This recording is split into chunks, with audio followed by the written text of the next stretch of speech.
बस को चुमा दे दो।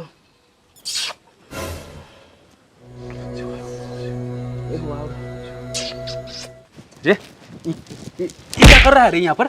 8-8 बजे तक सोता रहता है। ये क्या गंदा गंदा हरकत कर रहा था रे? शर्म नाम का चीजें नहीं है। बाप बगल में बैठा है, वहीं पर फालतू हरकत करते रहता है। शर्म तो आपको आना चाहिए। देख रहे हैं बगल में जवान बेटा सोया हुआ है और वहीं पे आके बैठ जाते हैं। कुछ मेरे बारे में सोचे रहते तो ये दिन देखना नहीं पड़ता। भाषण करते रहते हैं। हम भाषण करते रहते हैं। शादी का उम्र हो गया लेकिन फिर भी हमारे छाती पर बैठा है। हाँ तो करवाना दीजिए, हमरो मन करिए रहा है। 2-4 गो रुपया कमा के घर में लाएगा तब ना शादी करेंगे। 2-4 गो लफोद के साथ अड्डाबाजी करने से शादी हो जाएगा। 6 साल से नौकरी का तैयारी करवाइए रहे हैं, पैसा का पैसा फूंक दिए, काऊ खार लिया। वो 6 बजे का लेके का देखो तुम्हारे साथ ना पढ़ता था, 2 साल में नौकरी लिया कि नहीं लिया? सुने हैं दहेज में 20 लाख रुपये मिला है, 4 चक्का गाड़ी से घूम रहा है। पता नहीं भगवान कौन सा कलम से हमारा किस्मत लिखे हैं कि तेरे जैसा निकम्मा बच्चा पैदा लिया।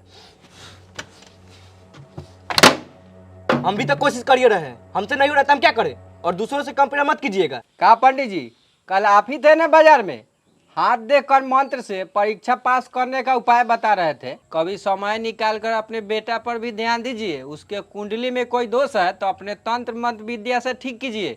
का झगड़ा झंझट करते रहते हैं। ये कहाँ है? देख मैं चपलावा।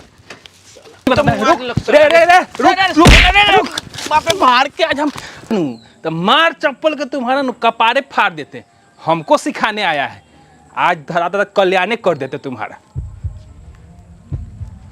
देह फाड़ देते। आप एक बात बताइए, आप इतने बड़े पंडित हैं, अंतर्यामी हैं, लोगों का भविष्य बताते हैं, तो फिर आज क्यों भगवान को कोस रहे हैं?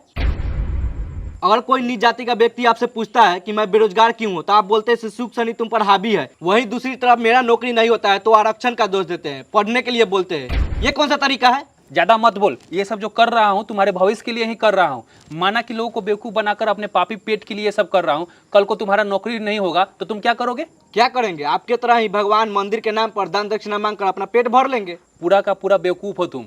माना कि ये हमारा खानदानी पेशा है, लेकिन ये धंधा ज्यादा दिन तक चलने वाला नहीं है। क्यों नहीं चलेगा? क्योंकि ये शूद्र अछूत लोग पढ़ने लिखने लगे हैं। उनके पास ऐसा ऐसा तर्क संगत सवाल होता है जिसका जवाब देना मुश्किल होते जा रहा है। अभी अभी नौ मंगरुआ सवाल करके गया है, क्या उसके सवाल का उत्तर है तुम्हारे पास? इसीलिए बोल रहा हूँ कि अच्छे से पढ़ाई लिखाई करके कहीं सेट हो जाओ। पहले शूद्रों को पढ़ने का अधिकार नहीं था, इसीलिए अपना धंधा बिंदास चल रहा था। पर कहाँ से बीच में अम्बेडकर आ गया, सबको पढ़ने का अधिकार दे दिया। उसके बाद जो हम लोग का लंका लगा है ना।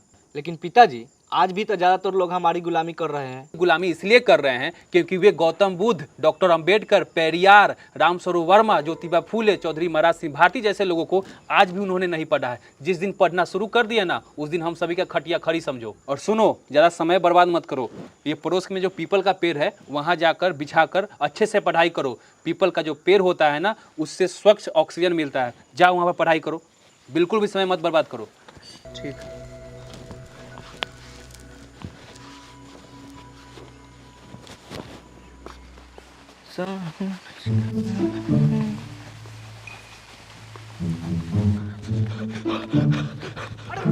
भागो भागो भागो, नहीं भागो भागो, नहीं भागो। अरे रुको रुको रुको रुको, क्या हुआ? भागो भागो भागो। अरे रुको पहले, तुम हुआ क्या बताओ? अरे भाई भागो भागो, वहाँ भूत है, भागो भागो भागो। भूत है? कहाँ भूत है? अरे वहीं पड़ोस वाले पीपल के पेड़ के पास। तुमको जाना है तो जहाँ हम जा रहे हैं।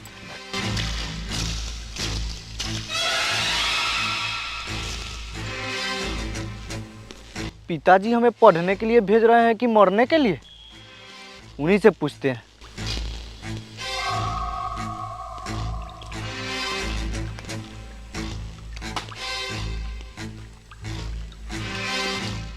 कहा पिताजी, मरने का अच्छा उपाय बताए थे। राम राम राम राम, शुभ शुभ बोला करो, क्या हुआ है? आप बोलते हैं जाओ वहाँ पीपल के पेड़ में बैठ के पढ़ो, मन और स्वास्थ्य के लिए अच्छा होता है, लेकिन वहाँ पे तो ब्रह्म राक्षस भूत रहता है। भूत प्रेत ऐसा कुछ नहीं होता है, ये सब मन का भ्रम है। जब ऐसा बात है तो पूरे गांव के लोगों में हलचल क्यों मचा हुआ है? सब इधर उधर भाग रहे हैं। ये अफवाह मैंने ही फैलाया है। आपने फैलाया है? पर ऐसा क्यों? ये तो हमारी खानदानी परंपरा है, समाज में समस्या पैदा करना और उस समस्या का समाधान के लिए लोगों से भरपूर दान दक्षिणा और पैसा इकट्ठा करना। अब देखना, इस समस्या के समाधान के लिए अब हम पंडितों को बुलाया जाएगा। इस समस्या को बुरी आत्मा काली शक्ति का नाम देंगे और बुरी आत्मा काली शक्ति के नाम पर हम एक बड़ा महायज्ञ करवाएंगे और वहाँ पे लोगों से, उन्हीं गांव के लोगों से दान दक्षिणा लेकर अपना पॉकेट गर्म करेंगे। उस पीपल के वृक्ष को शापित बताएंगे ताकि यहाँ के कोई शूद्र और दलित उस पीपल के वृक्ष के पास न जा सके। पर पिताजी, वे लोग पीपल के पेड़ के पास जाकर ऐसा क्या कर लेंगे जो आप डर का माहौल बना रहे हैं? पीपल एकमात्र ऐसा वृक्ष है जो सबसे ज्यादा ऑक्सीजन देती है। पीपल के वृक्ष जड़ से लेकर तना तक उसकी सारी पत्तियां औषधि से भरा हुआ है। अच्छा, अगर कोई मर जाता है तो पीपल के वृक्ष पर घन टंगवाना, क्या ये भी हम लोगों का सोची समझी चाल है? सही पकड़े हो। पीपल का वृक्ष अपने आप में ऊर्जावान है। शीतलता होती है पीपल के वृक्ष के पास।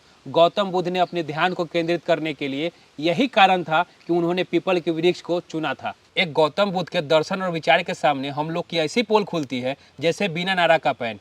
इसलिए बोलता हूँ कि अगर कोई और यहाँ का शूद्र और दलित पीपल के वृक्ष लग जाकर अगर ध्यान केंद्रित करके अगर गौतम बुद्ध बना तो सोचो हमारा क्या होगा। इसलिए बोलता हूँ मन लगाकर पढ़ाई करा करो और कहीं जाकर सेट हो जाओ।